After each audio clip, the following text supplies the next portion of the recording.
Oke, good morning teman-teman, sahabat trader dimanapun kalian berada. Kembali lagi bersama saya, Dion, wakil pialang berjangka dari PT Kontak Perkasa ya. Pagi ini saya ditemani oleh Bro Rocky nih, Ya. RRT dari Yogyakarta ya, KPR Yogyakarta ya. Pagi ini kita akan membahas tentang sex education ya. Sex education. Ya, sex education. Apa ya. itu sex education? Bukan esek-esek ya. Tapi pagi ini kita akan membahas tentang service excellence. Jadi apa aja sih yang perlu kita edukasikan ke pemula trader ya sebelum memasuki dunia pasar trading ya kan? Ya, baik. Atau sebelum mereka melakukan trading ya. Ada beberapa hal yang kita bahas kali ini. Itu ada 3 hal yang sering terjadi dan ini biasanya kesalahan-kesalahan yang sering dilakukan oleh Kesalahan-kesalahan. trader awal ya atau pemula. Berarti ada kesalahan-kesalahan apa aja itu, Pak? Ya, jadi kesalahan yang nggak boleh dilakukan adalah yang pertama kesalahan pola pikir ya. Bahwa di sini rata-rata orang itu berpikir trading ini adalah hal yang bisa membuat kita kaya dengan cepat ya, secara instan ya kan. Baik. Kan Pak Rocky tahu bahwa Indomie aja perlu direbus kan. Perlu direbus. Padahal itu makanan instan ya Walaupun kan. instan ya, ada Oke, proses jadi, juga. Betul. Jadi memang benar trading ini bisa membuat kita ini mendapatkan profit yang bagus ya selama kita mempunyai pola pikir yang bagus juga. Artinya selain profit itu ada beberapa hal yang harus kita persiapkan ya. Ini yang sering mengganggu adalah kita ini berpikir praktis, tetapi tindakan kita ini pada akhirnya tidak mendukung apa yang kita pikirkan. Ya, baik. Nah, pada akhirnya di sini kita hanya akan kecewa dan merasa bahwa trading ini adalah hal yang tidak menjanjikan. Padahal tidak seperti itu. Padahal sebenarnya pola pikirnya yang harus Ya, diubah. artinya pola pikir yang pertama langsung kebanting, sedang. Nah, kayak gitu. Kemudian yang kedua ini adalah tentang psikologis saat kita trading ya. Bahkan pakar psikologis yaitu Dr. Van Trapp ya itu menyatakan bahwa 60% keberhasilan atau kegagalan trading ini berasal dari psikologis ya. 30% dari manajemen resiko, kemudian 10%-nya dari strategi. Ya, seperti itu. Jadi intinya kalau kita mau masuk dalam pasar trading ya, psikologis kita, kesiapan pikiran kita, perasaan kita harus fokus dan tenang. Harus fokus tenang. Iya, gitu ya. Jadi kalau nggak fokus, kalau lagi nggak tenang ya, artinya jangan dulu masuk nih. Jadi kalau misalnya Pak Rocky ini lagi galau karena ribut sama pacar ya, jangan dulu lah trading Jangan ya. dulu ya. Ya itu berbahaya. Itu sangat-sangat berbahaya ya. Oke, kemudian hal yang ketiga ini adalah menerapkan money management resiko dengan baik ya. Baik. Biasanya orang ini melakukan kesalahan tidak menerapkan money management resiko ya. Biasanya rasio margin yang digunakan ini terlalu banyak. Kemudian dia berharap mendapatkan profit yang segede-gedenya, pada akhirnya dia rugi segede-gedenya karena tidak sesuai dengan harapan. Tidak sesuai harapan. Ya, Jadi betul. tidak menerapkan money management ya. Betul. Jadi di sini sangat penting kita menerapkan money management resiko. Iya. Kayak gitu. Jadi kita harus tahu batasan kita, modal kita, kemudian kapasitas kita sampai mana sih sebenarnya di trading seperti Ya. itu.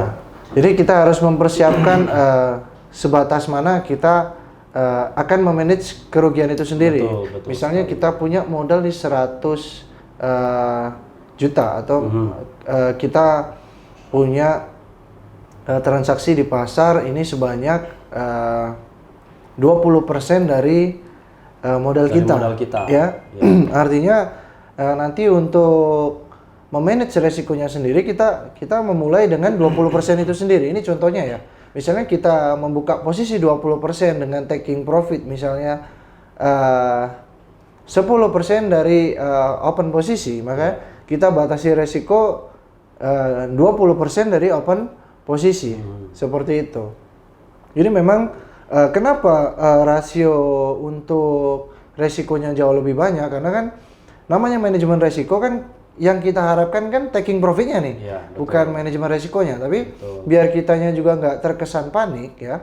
Jadi rasio manajemen resikonya kita buat jauh lebih besar seperti itu. Iya. Untuk menghindari tadi terjadinya risiko-risiko yang terlalu besar tadi. Betul.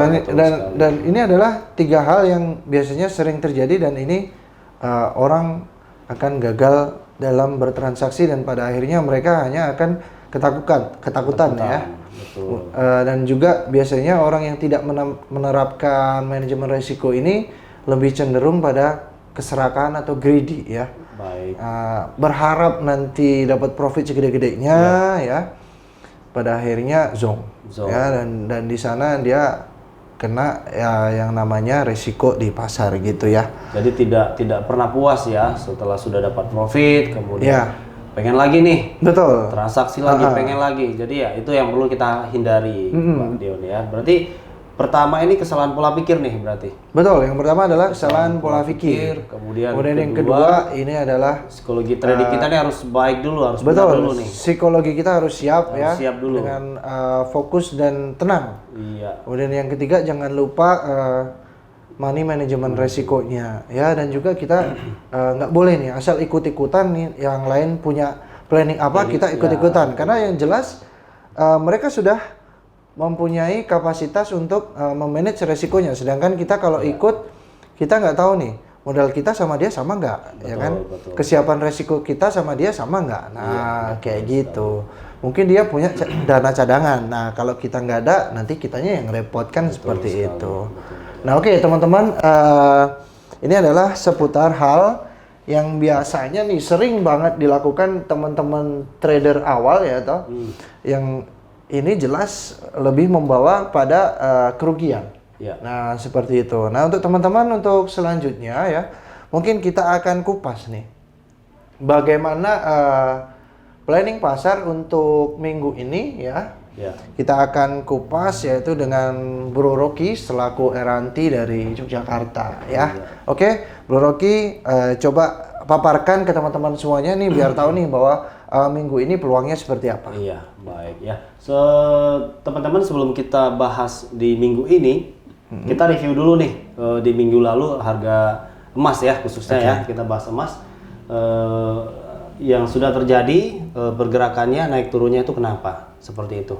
Ya. Nah, pertama di awal perdagangan di hari Senin kita tahu itu harga emas turun. Di dalam 1 minggu ini fluktuasinya cukup lumayan ya, naik turunnya lumayan. Kemudian di akhir pekan kemarin di penutupan pasar dari harga 16.50-an dia turun sampai di angka paling rendah, mendekati harga terendah di bulan lalu itu 16.16 per troy ounce-nya. 16.16 berarti dia turun 34 poin ya. Betul sekali. Nah kemudian kalau teman-teman perhatikan harga berbalik arah lagi tuh, naik lagi. Dia naik lagi sampai akhirnya dia close di 16.54. 16.54. Nah mungkin banyak yang bertanya kok tiba-tiba dia sudah mencapai hampir menembus level terendah di bulan lalu, kemudian tiba-tiba kenapa nih balik arah? Nah teman-teman ada beberapa ya, itu karena kemarin itu di hari Jumat tepatnya, itu yang pertama itu adanya pelonggaran kebijakan The Fed. Jadi di The Fed ini di bank sentral sana anggota-anggotanya ada perdebatan nih mengenai kenaikan suku bunga. Ya. Nah, ada beberapa sebagian besar yang menilai ini suku bunga kita harus naikin, benar-benar harus kita naikin melihat kondisi. Tapi ada lagi yang lain itu tidak setuju. Kita harus pending dulu nih kenaikan suku bunga. Karena melihat kondisi pertumbuhan ekonomi kita melambat, takutnya nanti terjadi resesi seperti itu. Jadi adanya perdebatan ini itu menyebabkan peluang buat emas kita jadi harganya naik lagi. Ditambah lagi dengan kondisi kemarin kalau teman-teman baca berita ya, itu ada pesawat dari Amerika, pesawat tempur Amerika itu diterbangkan ke Asia karena adanya tensi antara Korea Utara dan Amerika. itu menopang harga emas. Tapi perlu kita perhatikan lagi, tidak hanya itu saja. Kita fokus utamanya sekarang adalah di minggu ini khususnya ya, apalagi menjelang di awal November, itu untuk suku bunga. Suku bunga? Suku bunga. Jadi seperti apa dampaknya dari suku bunga? Nah, jadi dampaknya buat emas kita adalah suku bunga naik, itu emas kita akan turun. Oke. Kalau suku bunganya turun, emas kita akan naik. Nah, turunnya sampai mana sih? Sekarang untuk level support kita itu adalah di harga terendah di bulan lalu. Itu kira-kira di 1614. Kemudian 1614 ya. Iya. Nah, untuk resisten ini kalau misalkan dia akan naik itu akan menuju ke 1700. Tentunya akan ada batasan-batasan ya. Yang pertama dia akan jika tembus di 1642, harga turun ke 1642, dia akan menuju ke 1622. Kemudian menyusul tadi di harga terendah di 1614. Oke. Nah, kalau misalkan dia naik nih, batas pertama itu adalah di harga 1674. 74 ya? Kalau itu tembus, dia akan naik ke 1688, kemudian baru di 1700. Makanya fokus utama kita sekarang di November nih. Kemungkinan besar ini jangka pendek dia masih akan turun karena trennya masih turun. Kemudian untuk jangka panjang itu kita bisa lihat nanti akan koreksi dan berbalik arah. Tapi untuk sementara ini trennya masih turun.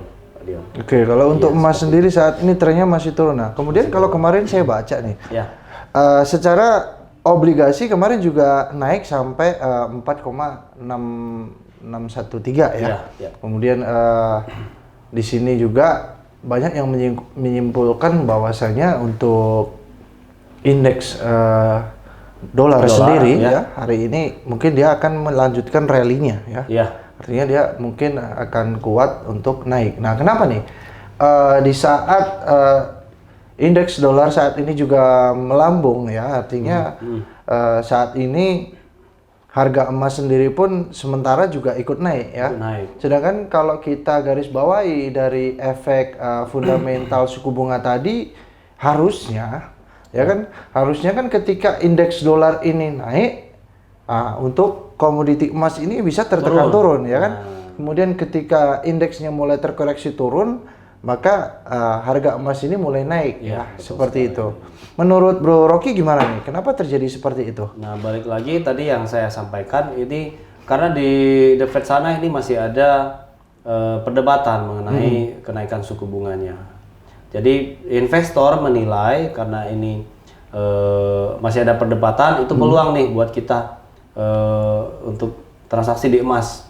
Makanya banyak yang menilai kita bisa masuk di emas untuk transaksi, itu mendongkrak harga emas mulai naik. Kemudian yang perlu kita catat, karena trennya masih turun, ini penguatan emas hanya sifatnya sementara. Sementara aja. Begitu. Berarti secara tidak langsung bisa dikatakan ini naik untuk cari support untuk penjualan aja. Iya, betul sekali. Ini sifatnya hanya sementara. Jika nanti di harga running di 1700 ya. Ini kan banyak yang menopang harga emas naik di 1700, dia akan stay di sana. Selama dia masih di bawah level 1700, ini kita emasnya masih cenderung turun seperti itu. Seperti itu, Mas Dion. Jadi untuk kesimpulannya nih teman-teman, kita udah dengar sendiri dari Bro Rocky selaku RMT dari Yogyakarta ya. Bahwasanya trendline saat ini untuk komoditi emas ini sebenarnya masih turun ya. Betul. Dan kenaikan ini sifatnya sementara karena ketidakpastian dari kebijakan The Fed sendiri. Betul. Nah, ini teman-teman beberapa hal yang kita pelajari hari ini, dan juga selain kita mengetahui apa aja sih yang sering kita melakukan kesalahan, kemudian kita gagal, dan kita juga harus memperhatikan nih bagaimana untuk potensi dan peluang pergerakan harga emas itu sendiri ya. Mungkin teman-teman itu informasi dari kita mengenai Shake Education untuk hari ini ya. Apapun posisi pasar teman-teman, ini sifatnya informasi dan ini tidak menjaminkan 100% keuntungan ya. Jangan lupa untuk mempersiapkan pola pikir yang bagus ya, kemudian untuk psikologis dan juga manajemen resikonya ya. Oke, see you, salam cuan.